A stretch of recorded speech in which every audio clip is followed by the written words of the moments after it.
A warm welcome to the first broadcast of Unbox, a digital event series where we invite leading brands and industry experts to dissect the challenges and opportunities of building a leading brand in an ever-changing world.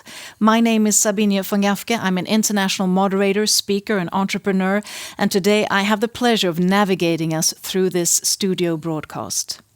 Now, e-commerce is disrupting traditional retail at an accelerating speed, and building brands has become increasingly complex, and the customer experience is getting harder to optimize. Now, if you work with a brand, you know just how much digital disruption and the growth of e-commerce is affecting how your brand comes across to your consumer.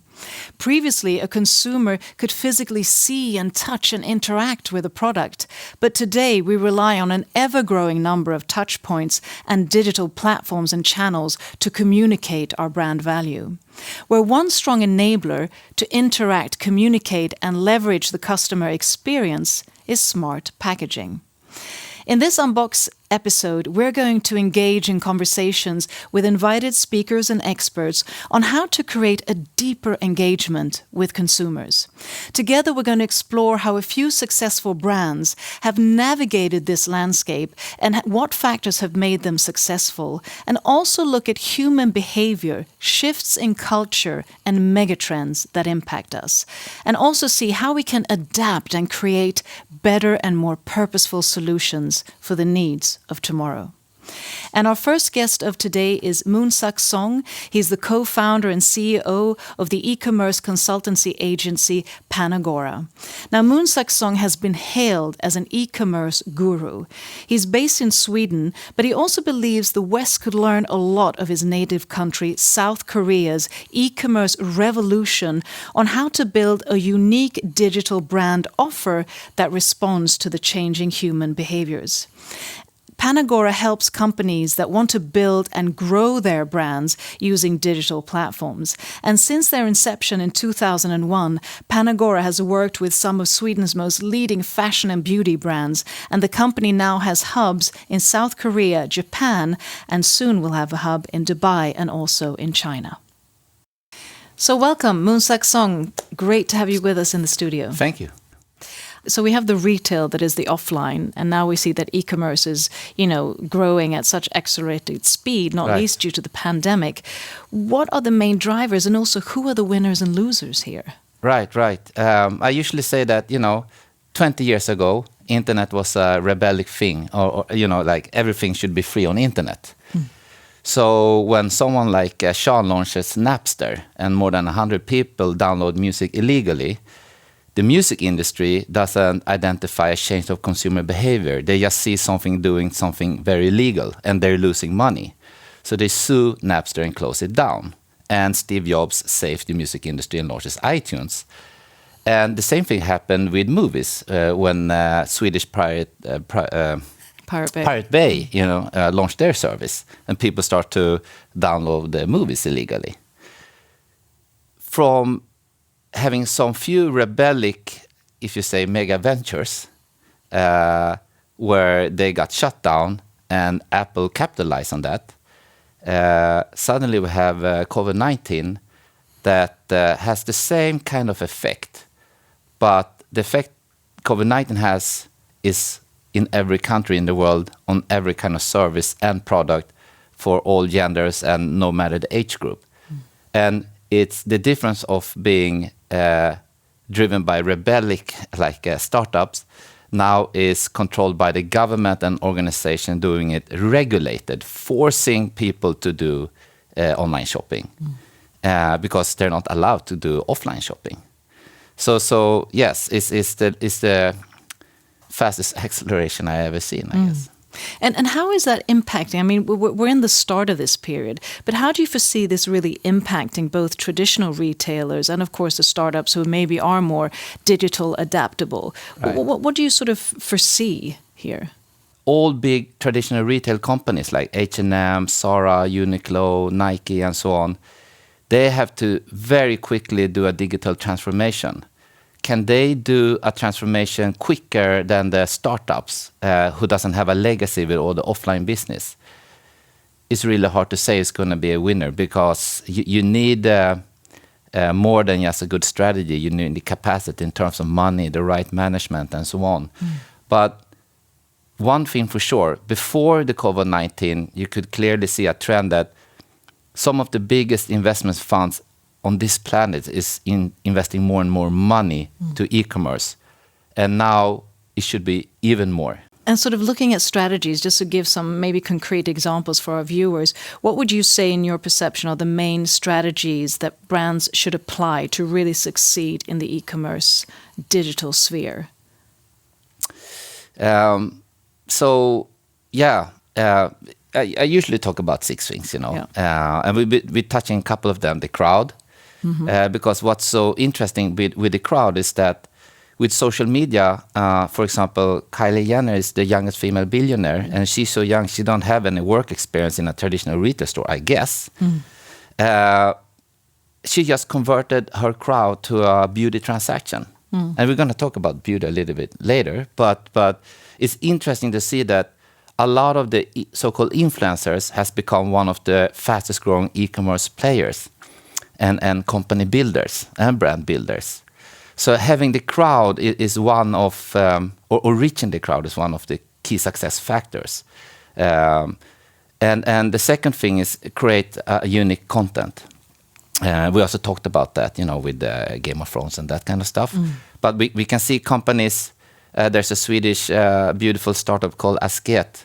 They launched a Kickstarter campaign by selling a T-shirt, but they had 17 different sizes, I think, on that T-shirt. And suddenly a white T-shirt became something unique. And they're very transparent in what, how they produce it and so on. So that's a way for them to be unique.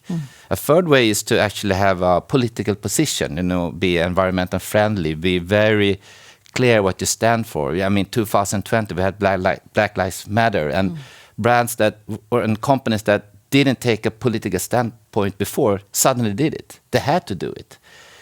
A fourth way is to build a very good infrastructure. I mean, if you look at Amazon, the Amazon Prime, and that you can get fast delivery and free delivery and so on. That's another very efficient way to grow your business, having the lowest price, biggest assortment, and so on. A fifth way is if you can't be big in one country, it's to scale. I mean, the whole point with internet that you can get access to more than 100 countries. So if you're niche enough, you can scale your business to many countries. So only you need, for example, we are now standing in Sweden. We are 0.6% of the global e-commerce revenue. Scandinavia is 1%, while China, Japan, and Korea is 65%. And the majority of the global e-commerce revenue, where Google has, for example, less than 1% of the market share, less than 4% on desktop in Korea. And we're talking about 65% of the global e-commerce revenue. So scale it by markets and localize it is a key success factor. And then the last box, and maybe the most important one, because a lot of e-commerce companies are not profitable. Spotify was not profitable for many years. Zalando was not profitable for many years. A lot of e-commerce companies just growing and growing, but never profitable. So how to make it more profitable? I've been in the sneaker industry for 20 years. So when people want to buy a limited sneaker, they can sleep outside the store for days, So when we take that launch online, we can see a line of millions of people trying to buy a couple of sneakers. That kind of customer acquisition strategy, supply is smaller than demand. We call it hype commerce. When something has hype, it sells out within seconds. It could be like what H&M did with Karl Lagerfeld back in the days. It just destroys internet. If you can do that over and over again, I think you can get customer not based on lowest price or fastest delivery. They want to have that product. They're dying to get that product. And I think customer acquisition strategy online is not so developed yet in every single vertical. They try to be best because of the biggest assortment, the fastest delivery, or lowest price. It is a strategy, but it's very expensive. So hype commerce is the last of these 6 things that I have seen in the last 20 years when I try to identify what I've seen in more than 15 of the fastest growing e-commerce companies in this country. And just as a last sort of question, because we're going to talk more later during the event, but because you also mentioned Asia and South Korea, and they're really at the forefront, especially when we look within beauty and cosmetics and so forth. So a lot of trends are coming out from there, and the rest of the world is trying to adapt to them. So could you just a few trends that you see coming from that part of the world that could actually be of value for the world, for the Western world? I will start with Korea, where I'm from. Korea is creating the entertainment in Asia and APAC. I mean, you have K-something, you have K-pop, you have K-drama, you have K-beauty, and so on. And that kind of lifestyle brands and subculture they're creating is becoming global. So Korea is a celebrity marketing country, and the biggest one in K-pop or K-beauty or K-drama and movies, those celebrities, they're so big. So you see them at every big city in Asia being influencer for the biggest brands in the world. So if you become hype and trendy in Korea, you can scale it in all of Asia. But if you start with China or Japan, I don't think the rest of the country will follow.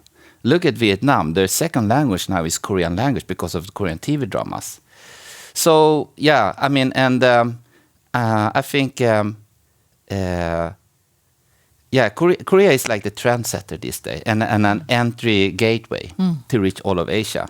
Then, of course, there are around 51 million people. GDP maybe ranked 12. Japan is 27 million people. So it's a much larger economy. But Koreans, to simplify them, they're risk-maximizing people. They love spicy food. They need to feel the taste directly. We call it pali-pali. Without that, there's nothing. We're emotional-driven people, and we take emotion-based decisions. In Japan, I think they are much more closer to the Swedish mentality, rational, fact-based, risk-minimizing. So it's really hard to quickly convince the Japanese consumer that this is the brand you're going to buy. So it makes more sense to grow and build something in Korea, because now K-pop and K-beauty and Korean TV dramas in Japan is mega big. It's bigger than J-pop or the Japanese beauty and Japanese movies and dramas. So and then China. What's interesting is in Europe and US has is one kind of internet with Google and Facebook as an infrastructure and foundation. But you don't have Google in China, as we talked about, and Facebook doesn't really exist. And it's a little bit similar in Korea. So if Apple built a global ecosystem, I would say Japan, Korea, and China built their own internet ecosystem. And it's quite hard to enter. And now we see India as a very fast and growing economy in APAC, ranking in on number 3 after Japan, I guess. And Korea is now number 4. So they passed Korea. But anyway, I think the main reason why a lot of brands in Europe and US doesn't focus on those 65% of the global e-commerce revenue is because they are isolated internet economies. Naver is the biggest search engine in Korea, having almost 80% of all searches. And a lot of people doesn't even know what Naver is. They don't use WhatsApp. They use KakaoTalk. In Japan, they use Line instead of WhatsApp. And in China, you use WeChat, and so on and so on. So it's much easier standing here to talk to a crowd that they're either very good at Chinese economy, or Korean economy, or Japan economy, or Europe and US. But it's rarely you see someone connect all economies, because you have to change your tech infrastructure a little bit, your customer acquisition strategy, and so on. So if K-pop can make young people want to dance, study Korean language, buy Korean beauty, that's one way to understand what drives the change of consumer behavior in a certain demographic group. So understanding consumer behavior and, of course, also being able to derive data is very much key, looking at trends and also looking at e-commerce and how you become successful there. We're going to talk more about this. Yeah. It's an interesting conversation and time flies. But now we're going to continue to talk about the consumer perspective with another speaker and expert, Alexis Robillard, who is founder of All Tigers. But first, let's take a look at a film where we've talked to a few consumers who share their experience about social media, e-commerce, and how packaging contributes to the whole brand experience. So let's take a look at the film.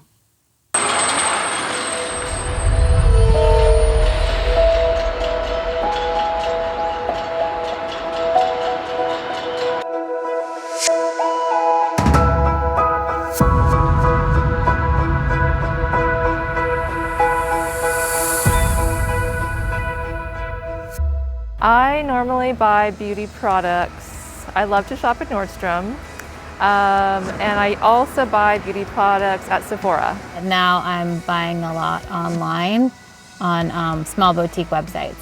I am a beauty fanatic, so anywhere there is beauty being sold, I'm probably going to at least look at it and perhaps buy it in bulk. Right now, due to COVID, I do most of it online. I kind of know what I like at this point. But before COVID, it was fun to go into the store and try some things. Normally my go-tos are like Chanel and Dior. If it's lip gloss, I have a few. I like Fenty, a few different brands that I like, but it's usually just a trial and error. If I try something and I like it, I'll just keep buying it. I tend to prefer medical grade skincare and beauty because I have sensitive skin. So I go for SkinCeuticals mostly. I think that the social media community is really been my go-to resource for newer brands. I tend to be wary of influencers. There's so many of them, and I prefer hearing it from a doctor. I do look at Instagram influencers more for clothing, but for beauty I rely on my friends and then just one-on-one experience in a store or with, somebody at a counter. I do prefer like cleaner, more maybe neutral colors in my packaging. I think it does lead me to believe it is somehow that it's more earthy, right, closer to the earth and more healthy. I like the heavier weight of packaging, things that don't break. I like closures with magnetic closures. Packaging is very important to me, and it's because I'm very much drawn to nice packaging. I like a streamlined minimalist look, but also I don't want it to look too much like everything's a prescription. I want it to be pretty too. So I'm more likely to try something if it's pretty.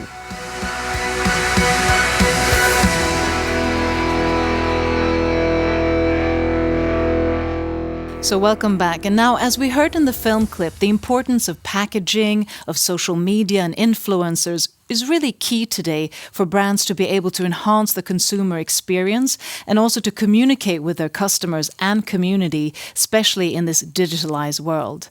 We're now going to meet a unique brand. It's called All Tigers. And the brand's strategy and marketing of its product is based on a co-creational process with their customers, where each step is developed and validated with the brand's Instagram community. We're going to learn how All Tigers has navigated the e-commerce landscape while still having its main focus offline in their retail stores. And with us today, we have Alexis Robillard, who is the founder of this beauty brand, All Tigers, that is a 100% natural beauty brand with organic ingredients, vegan and cruelty-free, and also eco-friendly and trendy. Now, Alexis has a forward-thinking and brand-minded view and comprehensive marketing knowledge where he's turned creative ideas into concrete business opportunities. And he has extensive experience and passion for the fashion and beauty industry while having previously worked and held position at Christian Dior, Inter Perfumes and L'Oreal. So with that, I want to say a warm welcome to Alexis Robillard, who is joining us via link from just outside Paris, I think. Exactly. Thank you for having me. Well, bonjour. Alexis, I wanted to start off with your reflections on the film clip that we just saw, and if you sort of recognize the perspectives of these consumers, and is it also maybe a good representation of the consumer community of all tigers? Yes, I think it's a very fair view of what our customers are going through, because actually they shop offline and more online. They are, of course, into their individual concerns that they want to address, but they also want to buy beauty products because of the pleasure it provides them. So it can be the packaging, the formulas, and so on. And they're also very aware and more aware of the social, environmental challenges that the world go through. So they are aware that their consumption has an impact on that, and they are concerned on how they could have a better impact. Which really ties into All Tigers and your concept of both being vegan, eco, organic. But just to start off, because it really is unique how this brand came about. So just give us, a brief overview of how did All Tigers come about? What initiated it? Well, my daughter was 11 at that time, and she was looking for her first lipstick ever because she was going to a summer camp. And at the end of the summer camp, there is this party where for the 11-year-old girl, it's like the Academy Awards party, and she was looking for her first lipstick, and I was quite shocked by the formulations and what was offered to women in terms of products. But I wanted her to go to green alternative brands, and she wanted to go to trendy brands. So I thought, maybe there is something missing there, because we should have trendy green brands for women. And that was the starting point. And then I opened very early an Instagram page to ask women actually to help me to create their perfect lipstick that would be in line with their desires and their convictions. And so how do you grow an Instagram community in that sense, especially with that co-creational process that you have, where you really, I can understand once you've built sort of a foundation of a crowd, but how do you sort of initiate that from the start? Well, the idea was that the women would actually validate every steps of All Tigers, every items, because actually I'm not a lipstick user myself, so I really needed help. And this was very organic, actually. I made a first communication on LinkedIn at the beginning, because it was my former colleagues that I wanted to have around me for the development. And then step by step, there were more and more people actually joining. And every day I was asking them to vote on every characteristic of the brand. So it could be very serious stuff, like ingredients list or packaging elements, or it can be more surface stuff like choosing colors and so on. But it was super rich and super interesting. And I think we managed to go to tick every boxes on green, vegan, eco-conception, but also long-hold formulas, very intense colors, and so on. And how would you describe sort of the typical All Tigers consumer? So we call them the queens of the jungle, because the life is a jungle sometimes. So she's a fighter. She's super confident. She's courageous. She likes makeup, but it's more in terms of confidence. She feels that it's not a question of seduction. It's not a question of just being pretty. She just wants to feel strong for the day she has to overcome and all the challenge she has to overcome.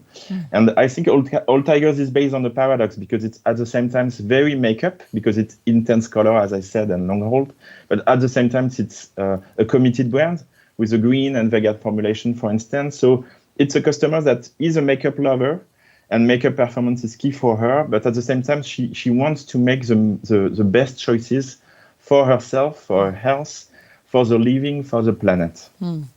And I guess, I mean, the quick growth of All Tigers, because I think you're 2 years young as a company. Exactly. And it must come down to the use of digital channels, and not least the way you're engaging your consumers through digital channels and Instagram and so forth must have been crucial in creating the brand. But tell us a bit about, some strategies or tips for our viewers of what were sort of the key components to really making it a successful transition in the digital channels. Well, we are a new brand, and we were born on Instagram, so for sure, digital is the heart of the brand. And today, actually, we make 30% of our turnover online. We have 400 stores offline all over Europe, but most of our business is done on digital. I think it was more about thinking differently from what were the odds of the cosmetic industry. I give you an example. When we asked the women what would change in terms of choosing your shades on internet, actually they said, when I go to a store, I can choose very small variation between two colors because I can choose them, I can see them. But if it's on a screen, I need that the colors are really different from each other. And that was quite a revelation. So we make sure that actually the colors are not too close from each other so that you can choose much more easily on Instagram. And on the web, of course. Oh, interesting perspective. And I'm also thinking packaging, because that's, the foundation of Unbox, to sort of look at smart packaging. What has been the concerns or sort of the applause when it comes to packaging and what sort of entices the consumers? Yes, this is a very good example, actually. We wanted to make it super green, so we use the Gesund Invercoat solution because it was probably the best way actually to be at the same time. It's very green in terms of choices, but very good in terms of design and aesthetics. And for instance, each of the packaging actually tells a story. So it can be, like a jungle actually. And it's very different from what you see in the makeup field. So the idea was that the packaging itself will tell a very different story, and a very engaging story, so that our customer can actually understand that we are at the same time in the natural field, but also in a very different aesthetic. So being both purpose-driven, but also being able to convey in story are sort of key components. Exactly. For the consumers. That was really the base. Yeah. And in my previous conversation with Moon Saxong, who'll be joining us shortly, we also talked about, this shift that is happening from offline to online, especially during the pandemic, where, we're indirectly forced to do all of our shopping online. How have you or all Tigers experienced this shift, and what do you sort of foresee going forward? I think it's for sure, actually, people will buy more and more digital online, and actually they will buy from every kind of online stores. It can be the brand store, it can be from e-retailers, it can be from marketplace. And at each point, actually, we need to make sure that that the brand universe and the brand characteristics are fairly actually shown, and that the customer actually can find the same story in each of the touch points. So that is quite new, because actually it's like actually building a different kind of stores in a different kind of environment if you think of the old-fashioned online view. But in a way it's very exciting, because that means that you need to have a very engaging story, a very compelling story, something very strong to say in terms of visuals, in terms of text, in terms of messages. Everything that has to be very strong, because it can be actually only one pictures on an Instagram flow. It can be only one picture on an Amazon marketplace, for instance, and each time it has to tell the whole story in only one visual element. So it's quite a new way actually to think about the brand, because it won't be anymore like a big shelf, big store. It will be like a very small item that has to tell a complete story. And what would you say, because building a brand as well that is both vegan, organic, cruelty-free, I mean, it is a whole process, not only in just the actual product, it's the packaging, it's the way of communicating. What would you also give sort of maybe the 3 key takeaways, insights of maybe the challenges of doing this? And how can people then do it simpler? Yes, I think that the best and first way is actually to listen to consumers, because they have something to say. And I really trust the collective intelligence of my customers. And I feel it's really rich actually to have this kind of free consulting every day that I can actually refer to when I have any decision to make. So this is the first point. I think most brands don't use enough what they have, like a community on social networks, for instance, that they could actually refer to. The second point is that actually there are so many suppliers that have amazing solutions to make the right choices in terms of green solutions. It can be vegan, as you said, solutions, especially on formulation. It can be sustainability. There are so many ways actually to use the expertise of suppliers to make the right choices. So this is a second point. And I think the third point in terms of communication, people are fed up with old messages that actually only talk about the same kind of people, the same type of cliche. For instance, in makeup, thinking only makeup in terms of seduction is really old-fashioned. Now we have to find new ways to be relevant to our customers. And it's in terms of diversity, in terms of inclusivity, it can be sustainability. But at least we need to be in line with what people actually expect. And this is something that can be easily done as long as actually you listen to them. Thank you, Alexi. Really interesting conversations. I thought we'd dive a bit deeper. So I want to welcome back Moonsak Song to give some reflections of what we've talked about so far. So welcome back, Moonsak. There's both been in surveys, but I also think we touched upon it in the film, is that many customers and consumers talk about that they sort of miss this physical shopping of really touching, seeing, interacting with the product, but now also enjoying, of course, the benefits of being online. What do you both foresee in the future? How will we enhance the online experience? Or will there maybe be a hybrid? You have online and then you maybe have concept stores offline. Moonsak, if I start with you, what do you sort of foresee there? But, knowing that beauty as a vertical in US has been the vertical that attracted most private equity money of all verticals, I believe the beauty product is made for selling online. And I'm talking about skincare, hair care, cosmetics, even fragrance and male grooming. So the return on investment on marketing online, the very low returns that you have with beauty products compared, for example, with fashion, and so many successful beauty brands online, I think it's just gonna go more and more online, actually. And also, I know that you talked about that before, Moonsak, that, today consumers aren't only driven by the values of price and quality. I mean, they're also judging not only your product, but also your brand and how you communicate and what you stand for. So how do we, or everybody in the industry, meet customer values in the future of e-commerce? What are sort of the key things to think about? I mean, basically, we working with startups, you can be honest. Yeah. And that's the strength. Yeah. Try to convert the old company. Alexa, you said something like people are tired of hearing the old slogans, It's 100% fake. It's produced by like an agency and there's a global campaign and so on. And suddenly there are new brands. For example, you in your boxing, the story you're telling, I saw on your Instagram account, you're actually interacting with your Instagram followers, like what do you think about this product and so on. I mean that's having a dialogue with your customers instead of being inside out. Try to identify what they want. Be like old tigers and talk with the customer and see if you're on the right track.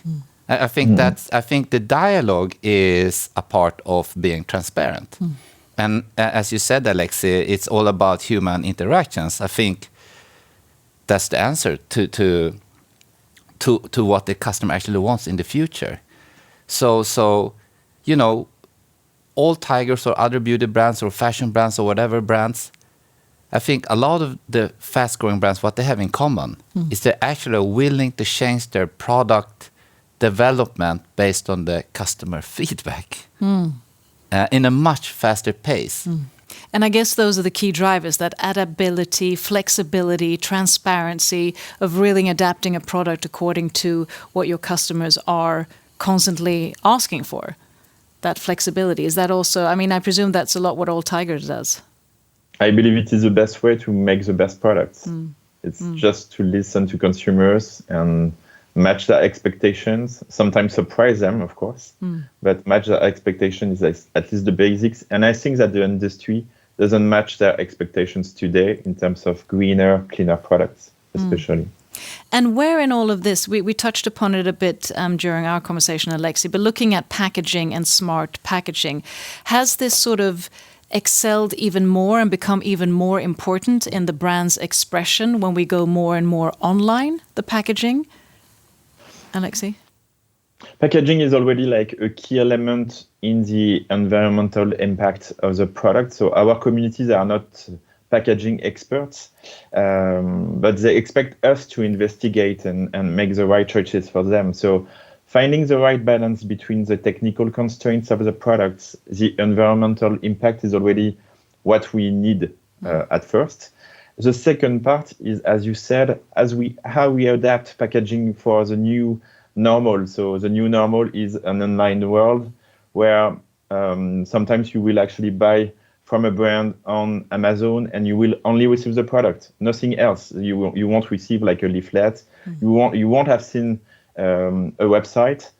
The only thing that you see is a product. So the product has to tell a very, very strong story, as I said.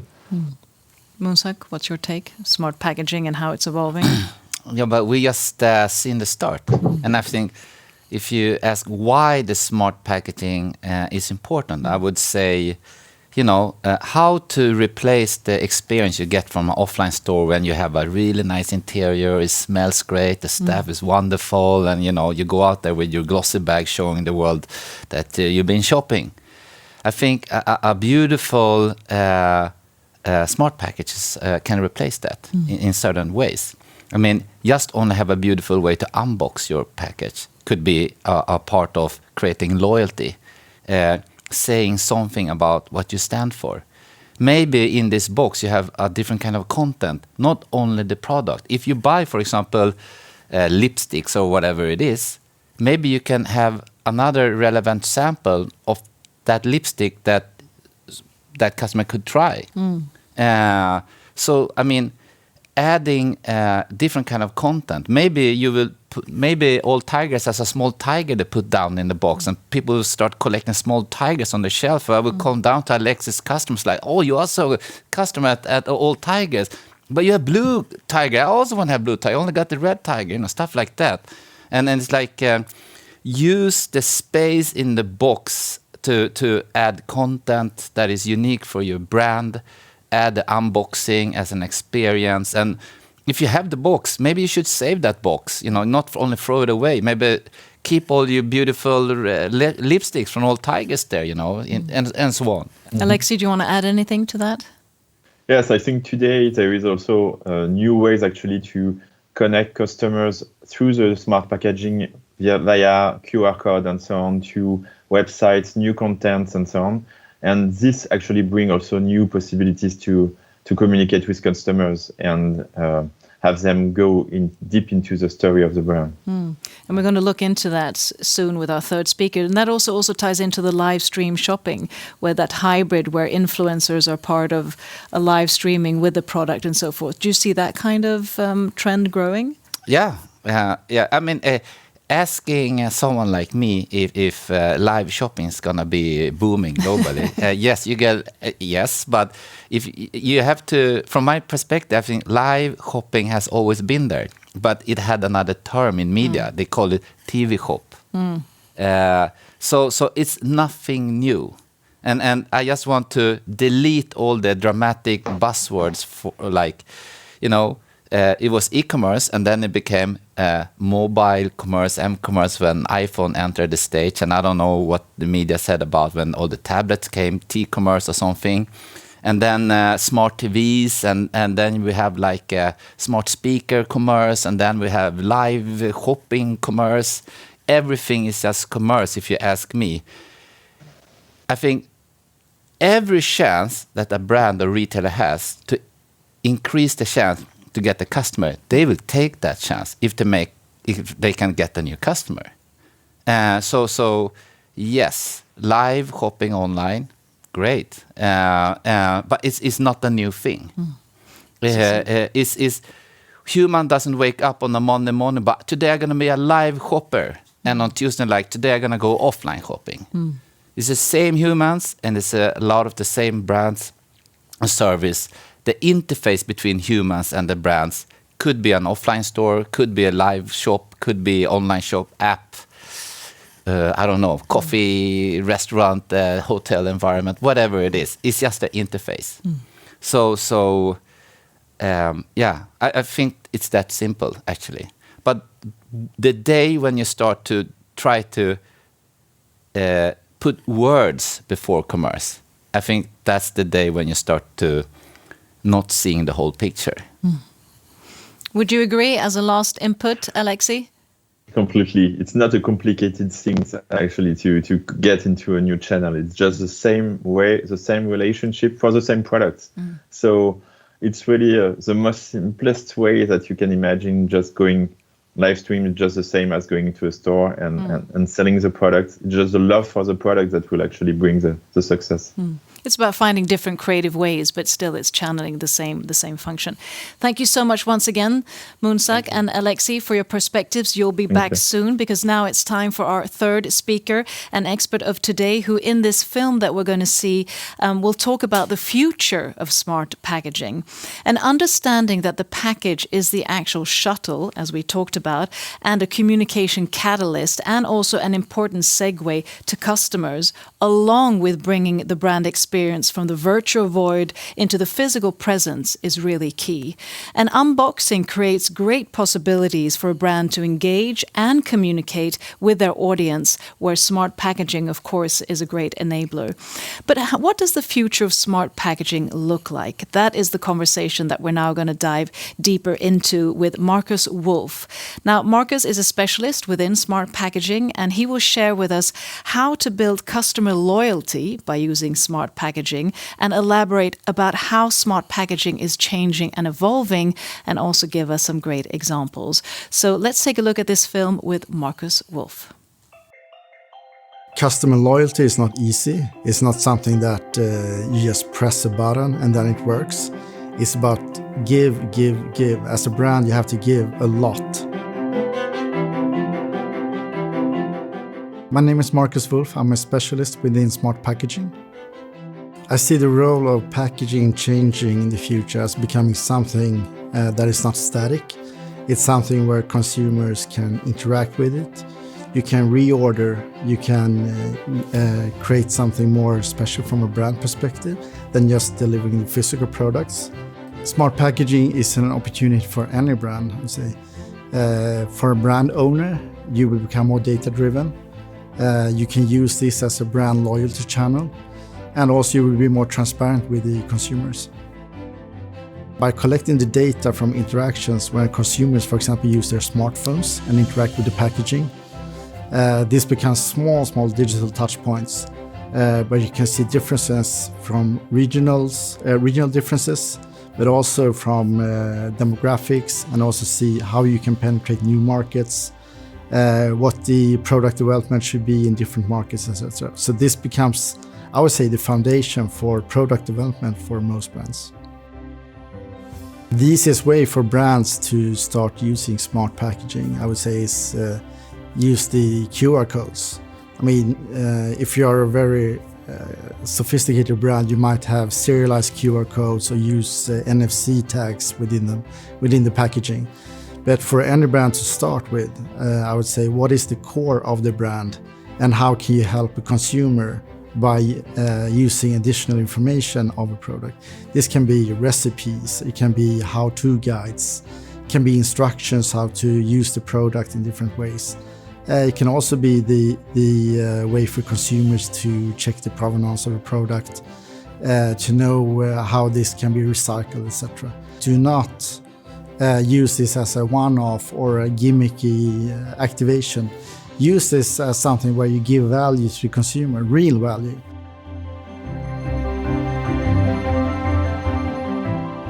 There are good examples of using smart packaging from the power tools industry, where one challenge is that you, as a consumer, buy not the right accessories to your power tools and the materials you're about to use them for. So they created something where you tap your smartphone to the packaging, and then you get a couple of questions of what tools do you have at home, what materials are you about to drill or saw in, and then you get a compatibility guide that says this is compatible, or you should use different accessories to your power tools. The beauty industry can benefit from smart packaging by connecting local influencers and tutorials with the actual product. So if you're in a specific country, you also have a lot of local influencers that are of course, very powerful when it comes to being brand ambassadors, but also how to know products. So I think this is a great example of using the very local influencers with the product, but where me as a consumer, I can tap the actual product from the brand and get tutorials from the local influencers.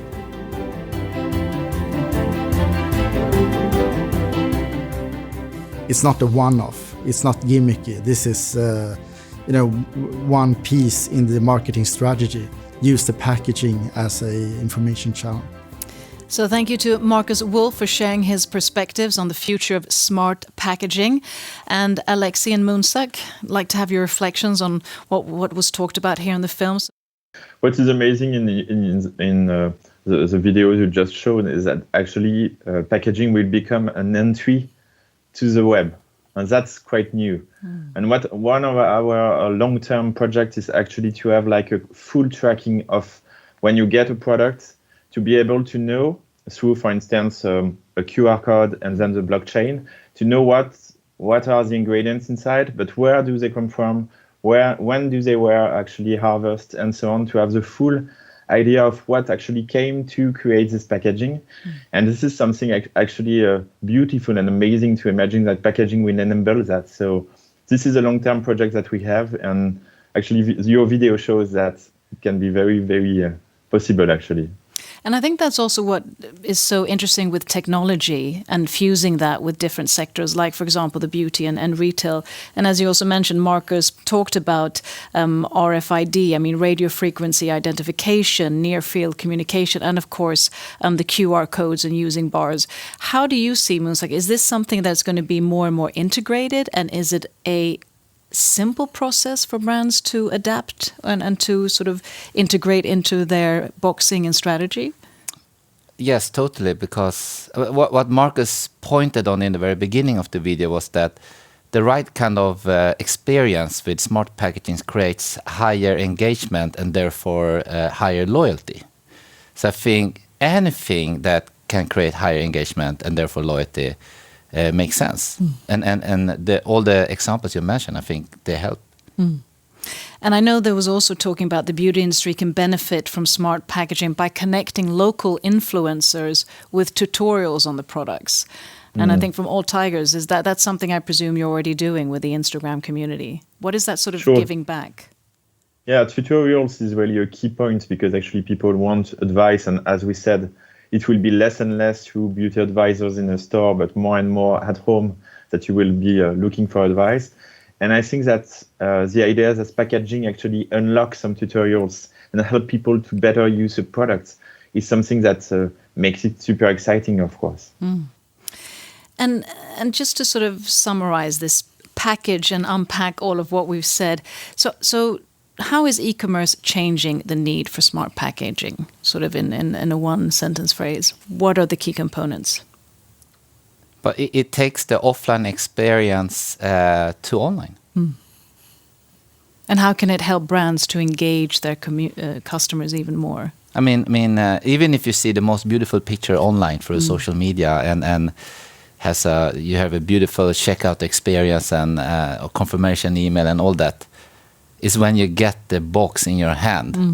Is when you open it and see the product. I think that completes the purchase experience. That's why it's so important. It's like, there you can actually have the final conversion. And that has a lot to be developed. I mean, different customers have different expectancy on the boxing. But in Japan, if the boxes has scratch, for example, they complain at customer service. We have many complaints from Japan, especially like, I had a scratch. Oh, sorry. And I can see that from the sneaker culture industry, that the boxing, if it's really in mint condition, the value on the sneakers increases. People are willing to pay premium for a couple of limited sneakers, but even more if those sneakers and the boxing both are in mint condition. That's how important the right boxing is. Very important perspective. And just as a summarizing question for All Tiger, I mean, what is the main feedback you get when you're developing, the packaging or the unpacking feeling and experience? Well, what are sort of the consumers really yearning for in that? I think that the packaging is itself the relationship with the customers. Actually, they see that as if it was a love letter or a personal message for them. So it's true that we want to have it like just perfect, telling the whole story, as I said, bringing some service maybe for the future, but it is the full relationship that will rely on the packaging. Thank you, Alexi, and thank you, Moonsak. Thank you both for contributing with such valuable insights, expertise, and experiences. I wish you the best of luck going forward, and also stay safe and healthy. Thank you. Thank you. Thank you.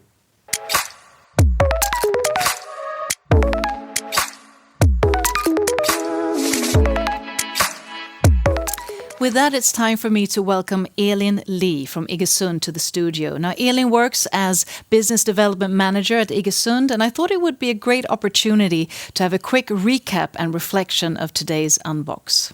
So with that, I say welcome, Aelin. Thank you, Sabina. Nice to have you here. I wanted to, get your reflections on today's discussions, any key takeaways or any sort of spontaneous insights that have come to you. Wow, it's been such an interesting session, and hearing all the different perspectives from all the different speakers, I feel that it's been so interesting. There's so much that I would like to summarize. I don't even know where to start. I think that what has been a very good takeaway for me, at least, is the importance of consumer engagement. How important, and even maybe more important, that will be in the future. As Moonsak mentioned in his session, how we see more and more buying online, and it will be even more after the end of COVID, probably. So what does that mean? How do we, as for us in the packaging industry, how do we reflect upon that when we design the packages for the future?